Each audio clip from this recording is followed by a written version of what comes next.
Welcome back to Succeed with Dyslexia. Here we discuss news and topics that go on in the dyslexic community. So make sure you like this video, subscribe, and hit that notification bell so you don't miss any of our future videos. Here are the topics that we're going to cover in this episode. A showcase of the 2022 Bett Show, an event that highlights the innovation of educational and technological advancements. A showcase of the 2022 Dyslexia Show. We'll see what amazing organizations are doing to support individuals with dyslexia. We'll hear from Amina Khan in Pakistan and what the literacy and dyslexia landscape is like over in that part of the world. We'll also touch base on her involvement in this year's Dyslexia Learning Festival and what that event is all about. Lastly, we'll cover some material on our ongoing campaign, Drop Everything and Read. Now I'm going to hand it over to Darren to introduce the Bett Show and the various topics that are covered at that event. Hey everyone, it's Darren here from Succeed with Dyslexia, and we are back at the Bett Show. So this is the first show that's been there for the past 2 years, so we are absolutely excited to not only be able to see who's exhibiting there, but to network and get involved with all the incredible businesses that are there. But we want you to join us. So why don't you come on in, join us, let us meet some of the exhibitors and show exactly what's going on in Bett. Come on, let's go.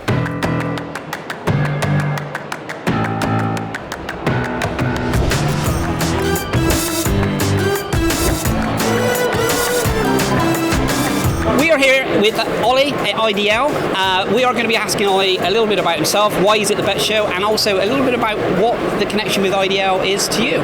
Okay, fantastic. Yeah, thank you, Darren. So my name's Ollie, as mentioned. So I work for International Dyslexia Learning Solutions, or IDL. Essentially what we do is we provide free screening for dyslexia and dyscalculia to schools around the globe. So that's essentially ages 5 to 16, and it's an absolute pleasure to be able to provide that sort of resource to schools who really need it. I mean, during the pandemic especially, these special education needs requirements have been neglected to a certain extent, and people haven't got the support they needed. They've dropped behind. So what we can do is help schools just find out who needs support and also provide intervention to follow up from that. So English and maths, so we've got times tables practice as well. So we've got the screening and then the follow-up as well. So we have that sort of full package. Now, I finished university, not really sure what I was going to do. I ended up working for IDL, and it's actually been really great. As I saw my brother. So my brother really wanted to go to university. He absolutely loved his core subjects, and he didn't get this diagnosis. And only now in the Royal Navy has he got his glasses with his tinted glasses, and he's got his diagnosis, and he's able to flourish. But at the time, he wasn't. And I saw him get really upset and demoralised. I know that's happening to countless students up and down the UK. So if I can make a difference to that, if my job can help kids get what they need, then by all means, it's combining being successful with helping everyone. And that's really the sweet spot for a career. So it's great to be down here at the Bett Show today, where we have the opportunity to talk to people from all over the world and talk about what's exciting in education, and also get a couple of free coffees as well. So I'm here with Nigel, and Nigel's going to tell us all about this amazing interactive way of learning. So Nigel, can you tell us a little bit about yourself and a little bit about the company? Yeah, I'm Nigel Rodwell from Amazing Interactives. I'm technical director of the company, and this is a new product that we launched 2 years ago, right at the start of COVID, unfortunately. But it's called iSports Wall, and essentially it makes a sports hall wall interactive. We've got about 90 modules in the system. You can build your own games, but it's based on UK curriculum. So it covers English, maths, geography, science, English. There's a fun zone, there's PE modules, and you can set the system up to play with teams. So you can have 4 teams playing simultaneously. We've got things like the beep test in there, and it's a really good way of incentivising kids to exercise but learn at the same time. It's a fantastic system, and the response of the show has been brilliant today. So hopefully going forward it's going to be a successful product for us. So I'm over at this stand with Tilly. Hi Tilly, how are you? Hi, I'm great, thank you. Nice to meet you. Nice to meet you too. So we're going to be hearing all about this incredible company. And Tilly, tell us a little bit about the company. Yeah, sure. So Now Press Play is an immersive audio resource for primary school children. And instead of learning sitting down, all of the class will put on a pair of these pink wireless headphones, and they become the main character in the story. So they move around the room, solving problems and following instructions. So it's a really exciting way into a topic. Fantastic, and I guess kind of like do you find that when students do this, it immerses them in the actual moment of learning? Yeah, I think what often teachers are surprised about is there's no visuals. So we're asking children to use their imagination, which is really great in today's age when there's a lot of apps, which are wonderful, but sometimes there's a lot of visual stimulation. So if they have their headphones on and they can create the character themselves, then they suddenly realise how powerful that is inside their own minds. So a really great example could be if they were learning about fractions. It can be quite difficult to apply that, but in our story they're a stowaway aboard the Titanic.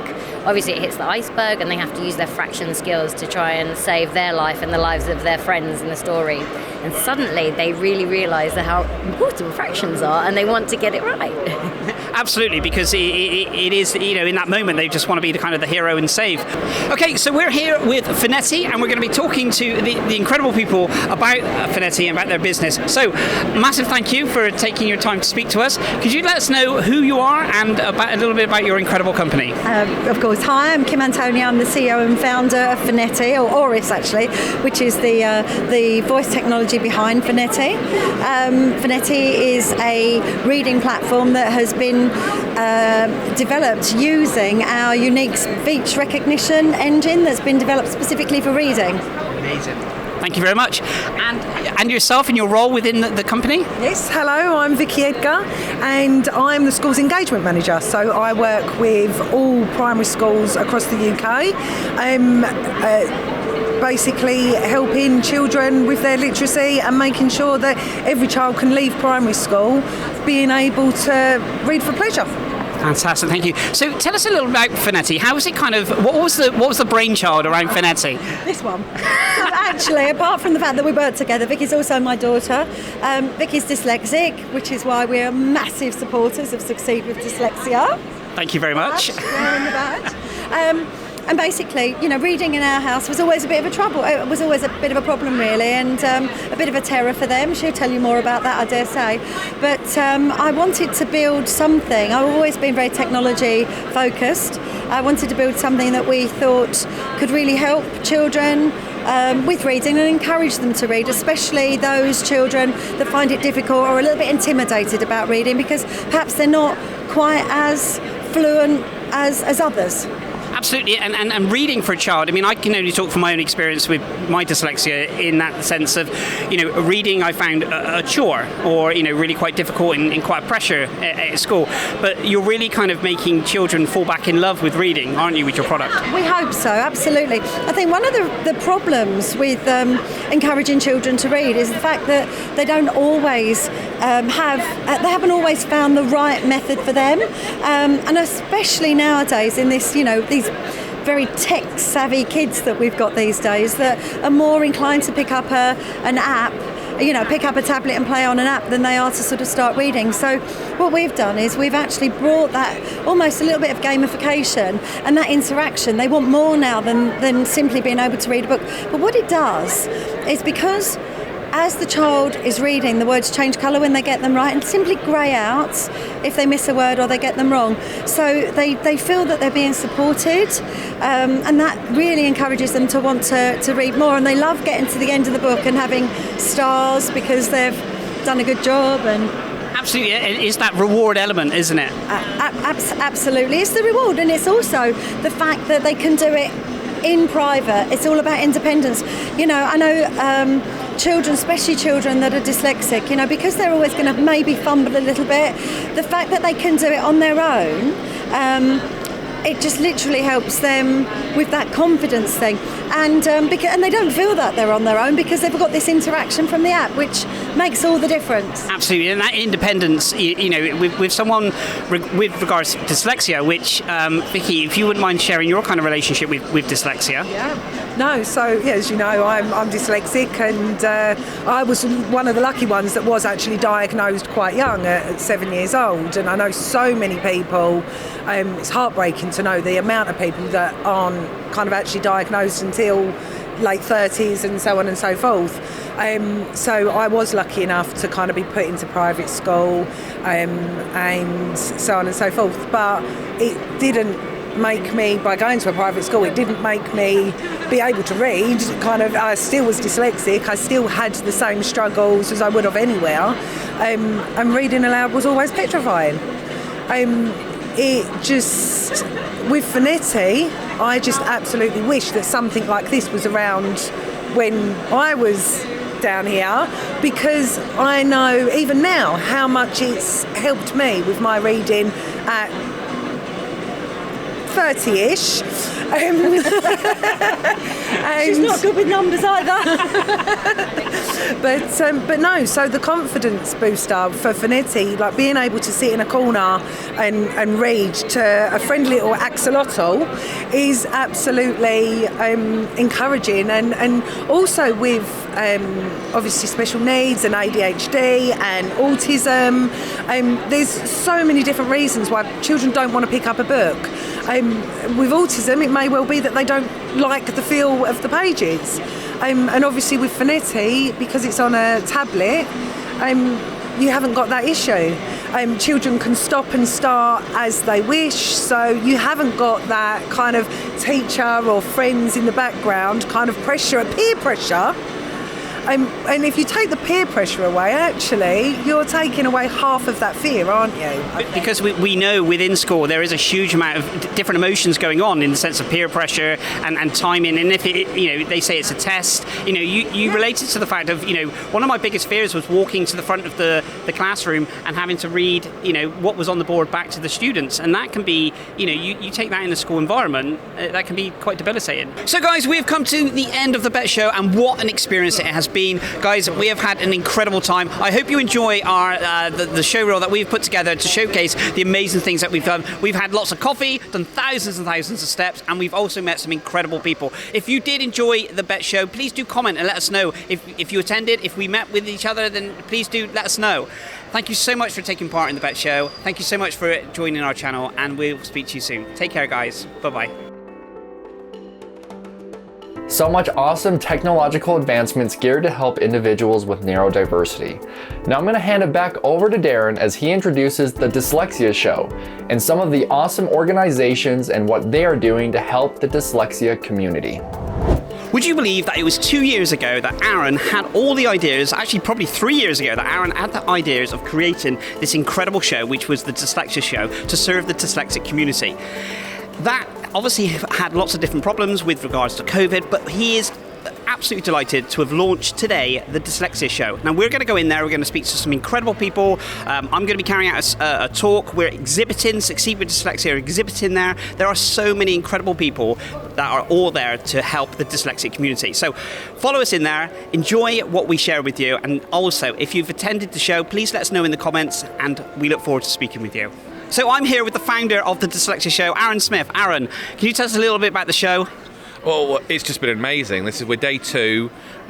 We had an amazing day yesterday. So the show was created to be the UK's first national exhibition dedicated to dyslexia, supporting education, parents in the workplace. We finally did it. It was meant to happen in 2020. Of course, we had the pandemic. It didn't happen. We kept all the people that booked sessions, we kept all the exhibitors, we transferred them over to this year, and we've just got a bigger and better event. It's amazing. It's been, I think I said to you earlier, Darren, I went outside on our build day and looked at the sign being put up, and I nearly cried that we actually did it. People have been commenting so much about the epilepsy warning in my shirt. My shirt's a lot better from yesterday. And also commenting about my pink carpet. But you know what? I don't care. It's a good talking point, it is. But no, we've had some amazing conversations. We've got lots of young people here today. They're looking at stuff. Lots of families that need that support. And that was the whole point of it. The whole point was that everyone's at a different place. Don't matter if you're a teacher, you're a parent, you're a carer, you're in the workplace, you're all at different parts. We need to support people. With 6.9 million people in the UK with dyslexia, let's support them. And as me and you both know, we're both dyslexic. We know how the struggles we've had, either at school or at home or in work. Let's just move that forward and support many people. And you mentioned about the emotional side of it, of seeing the sign going up, and so it's been emotional, I guess, over the past couple of years. Obviously, with it being prolonged because of the COVID. What was that kind of like, Aaron? Up and down, lots of tears, lots of kind of like stress and anxiety, lots of relief. Yeah. I think actually when we postponed in 2020. the mind of relief opened up, but then it then turned into that, a little bit of depression, a little bit of like worry, what do I do next? And even like earlier this week, it was like, okay, if this doesn't happen, that's it. I'm not doing anything in the dyslexia world ever again. I'm going to comment in the sense that you went and over COVID. You went and started driving a supermarket van, which was amazing, to do something. And I was like, that's what I'm going to have to go and do, because for me, I just don't think I would have been able to face it. I have got so many relationships, and last night we had an amazing drinks reception with our exhibitors and our speakers, and everyone was saying the reason that we're here is because of that relation, that network that I've built up. Everyone is so happy, everyone is so part of this community, and we just want to support people.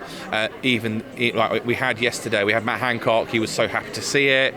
We had the director of sales for the NEC. She could not believe what we've done. She's not really in that loop. She's really impressed with it. She's really happy. She's also talking about what else we can do to support them around dyslexia and neurodiversity, which is brilliant. So actually, there is so much more can be done. Even today, we've had people walk past and go, "Dyslexia, what's that?" And this is the thing that I say, there's 6.9 million people in the UK with dyslexia. There's probably only 20% of the population understand what dyslexia is. Lots of people will say dyslexia is just B and Ds. It's not just about reading, writing and spelling. It's often about working memory and actually how we deal with the world today. We're in a very literal world, right? Even walk around an exhibition, there's words everywhere. And that's the way we communicate. That's the way we've been started. It is. It's good. Well, we thank you from the bottom of our hearts for having the resilience to continue going, because we're exhibiting, Succeed's exhibiting here. I'm speaking. It's just been a fantastic. What I feel is like a community that you've built, and by your sheer resilience and those couple of years of just continuously doing it, has really paid off. I think that's the same truth. It's the truth. It is. We're there. We're now there. We're on our second day.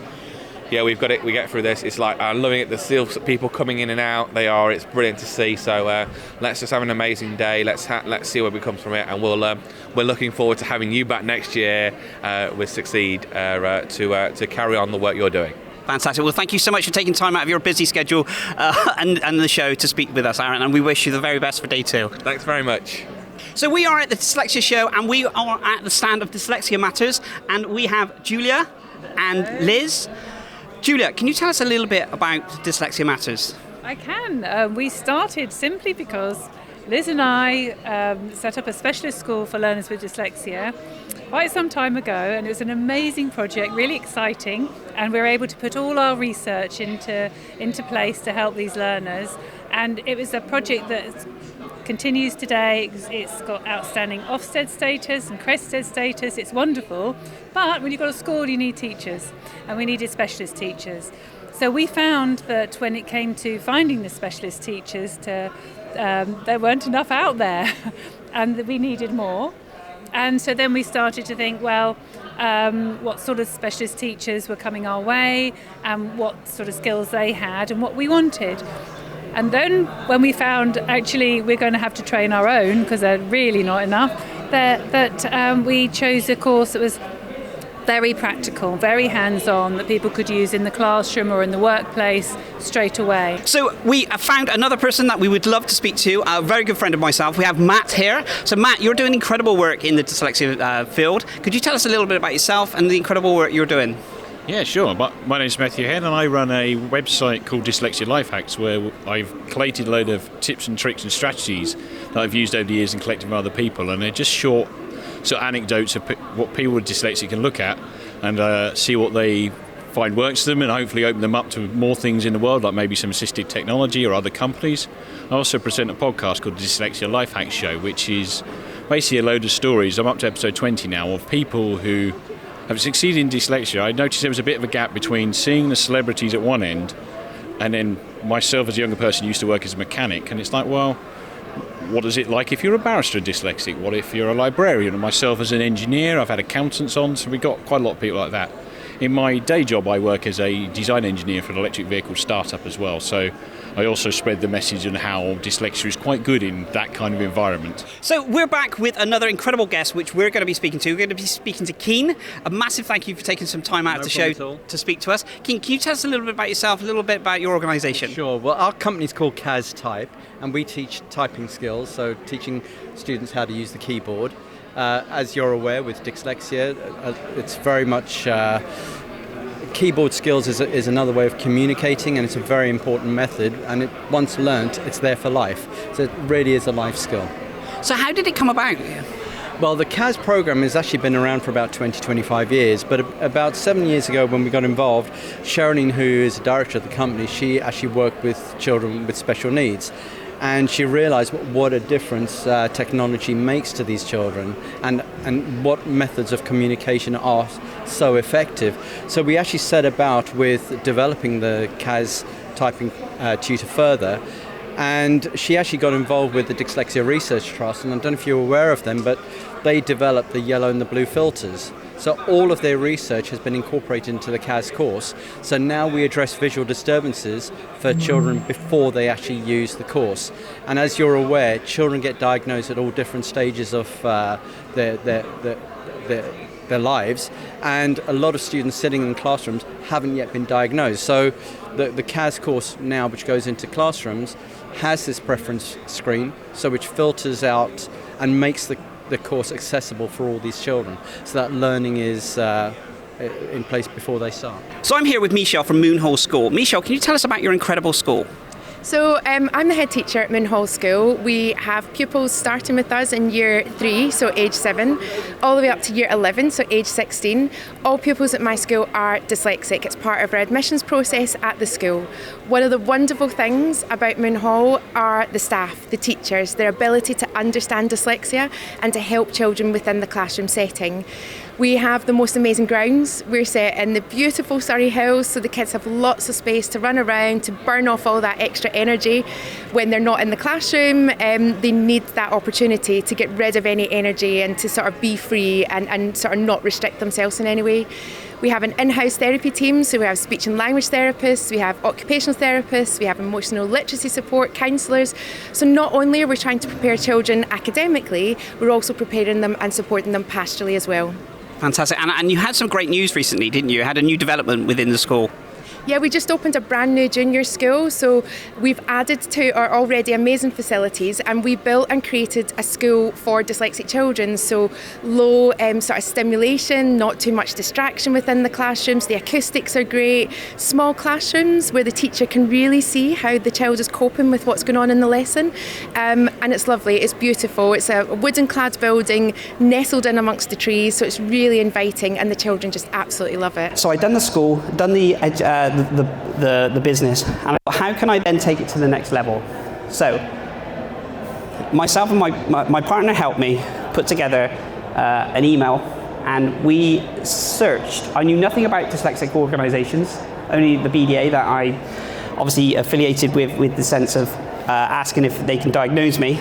Then we put 76 emails together with the International Dyslexia Association, the British Dyslexia Association. So that was my goalpost. So I found the IDA, and I looked down and I saw all of the different organisations that were associated with them. And I contacted every single one of them with an email, with my partner's help. And then I did exactly the same with the BDA. And I sat back and nothing happened for like weeks. And I thought, oh, this. And the email was literally just, well, that was the email. I hope you're well. I don't know how I can help, but can I help? And we sent this to Kenya, to Malawi, Bali, anything else that rhymes, all these different countries. We did, and 2 weeks later, I had this email come back from an incredible lady called Phyllis and her sister Nancy, who run a school called the Rare Gem Talent School in Kenya, in Nairobi. If you take anything from this talk, then please check them out, the Rare Gem Talent School in Kenya. They are doing phenomenal things with regards to dyslexia. So they're a school in the middle of nowhere that have children with dyslexia, and it is just incredible what they're doing, absolutely mind-blowing. Anyway, Phyllis replied to me thinking, why is this guy from England texting? Is it a scam? Am I going to ask for some money or something?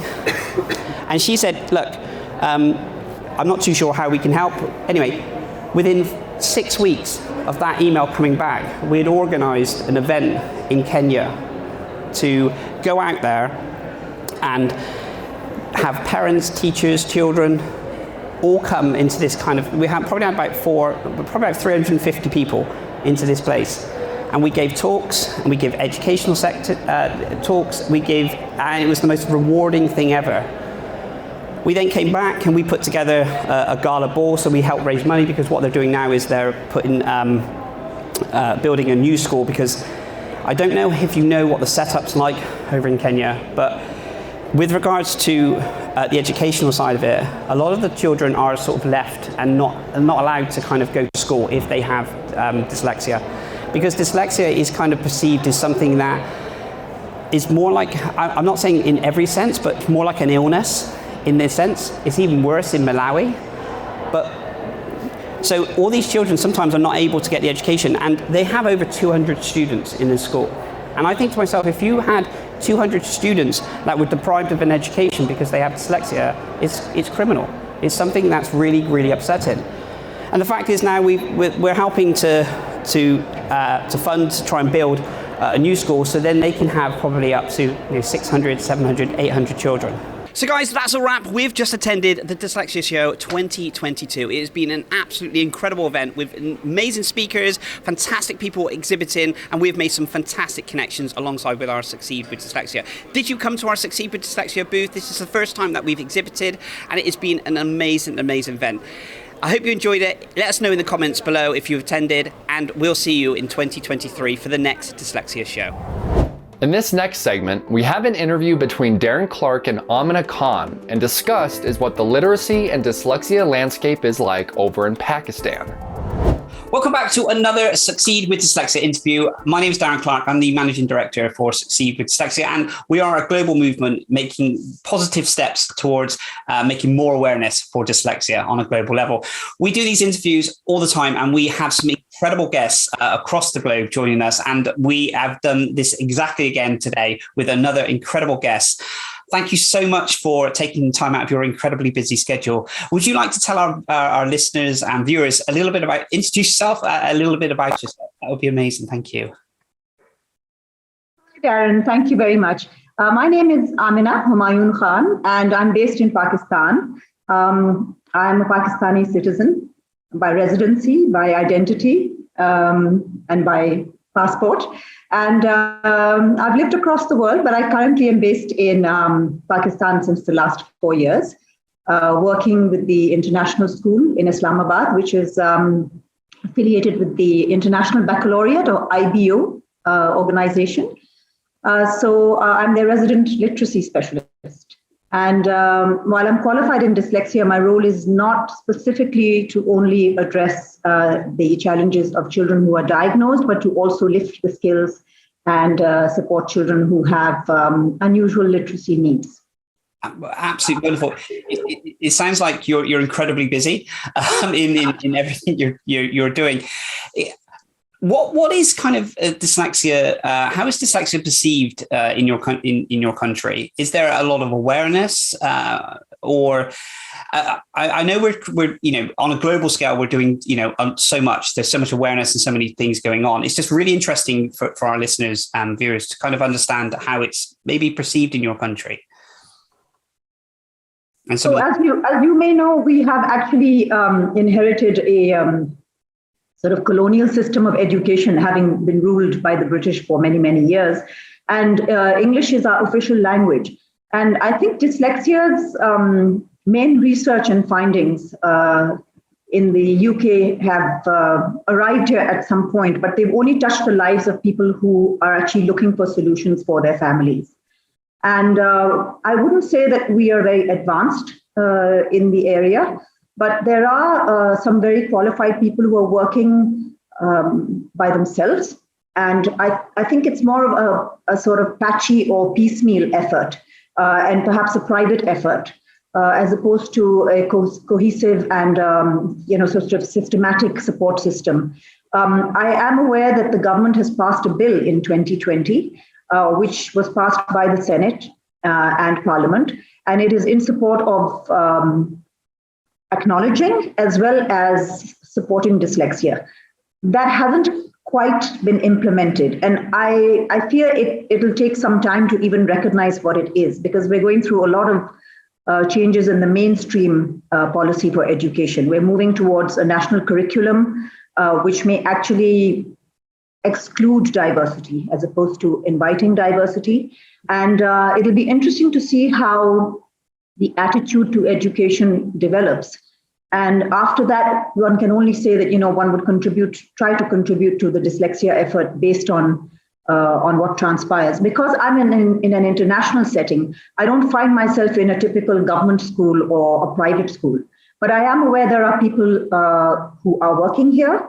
I know that in 1986, there was a gentleman by the name of Mr. Shad Muaref, with whom I've spoken recently, who set up the only affiliated dyslexia support institute affiliated officially with the UK. You may have heard of Berry Hornsby, who passed away in early 2003, who used to run the Hornsby Institute of Dyslexia.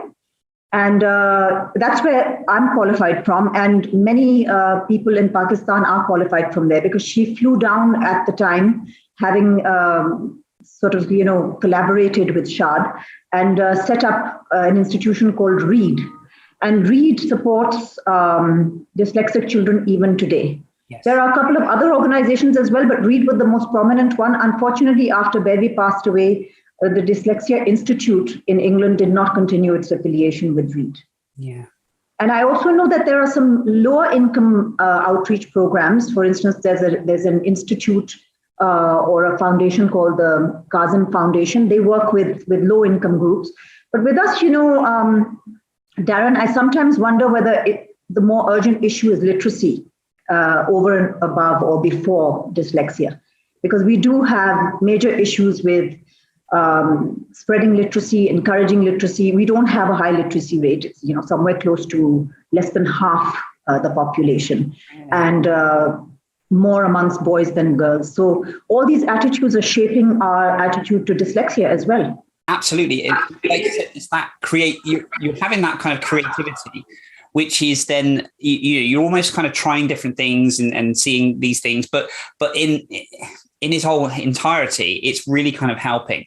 We're sadly up on our time, and I could speak to you for many hours. So we would love to come back and revisit yourself and speak more, because I don't even feel that we've scratched the surface on everything. I'd love to come back. Thank you. Anytime I can help you, and I think it's a wonderful cause. What I would certainly say is that I'm looking to more youth activism in our field. I think there are older people like you and me. You're a lot younger than me, but I just feel if students could come on board with us and talk about themselves to motivate school children, I think we could go a long way. And this is my next effort. It's going to be to bring those students of mine back and talk to the world and say, look, it's worth it to put the effort in and talk about it and share your experiences. Because if the Gretas and the Malalas of this world can talk, I think we certainly need successful young dyslexics to speak on behalf of the world. And absolutely, and we would love to be a platform for that. If we could set something up for that for you to have them, we would definitely welcome them to hear that. Thank you. That sounds wonderful. Absolutely. Well, thank you so much for taking time out of your incredibly busy schedule. It's been an absolute pleasure speaking with you again. Take care, and we will speak to you very, very soon. Amina Khan will also be speaking at this year's Dyslexia Learning Festival, along with more amazing speakers. Join us on the 28th of April for the Dyslexia Learning Festival, where the focus will be on reading and succeeding. We'll be talking to expert speakers from across the globe who will be sharing their knowledge and insights of how to inspire a love for reading and the benefits that literacy brings. This year's festival includes a very special live vocabulary detectives episode, an insight into growing up with dyslexia in today's world, and information on how finding the right resource can be instrumental on learning to read. On the 28th of April at 7 p.m. British Summertime, we will be hosting a special Facebook Live event where Darren will be joined by John Hicks to discuss how to inspire a love of reading in your child and the positive impacts that reading can have on a child's life. In our last segment, we're going to cover our ongoing campaign, Drop Everything and Read, and how you can get involved. Here's what's been going on during our Drop Everything and Read campaign. We're spreading the message that it doesn't matter how you read, but what you read that counts.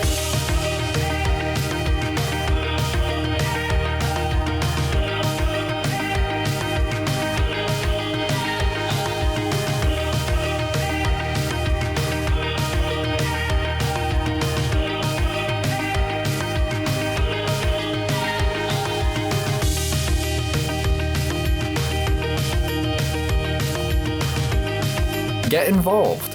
Follow us to know more. That brings us to the end of this episode. We hope you enjoyed this video as much as we did putting it together. Now we have some more fantastic content for you. Please feel free to click this link here and view episode 12. You just watched episode 13, and yes, we do come out with a new episode every single month. Thank you once again so much for watching. If you have any comments or questions, leave them in the comments below, and we'll see you next time.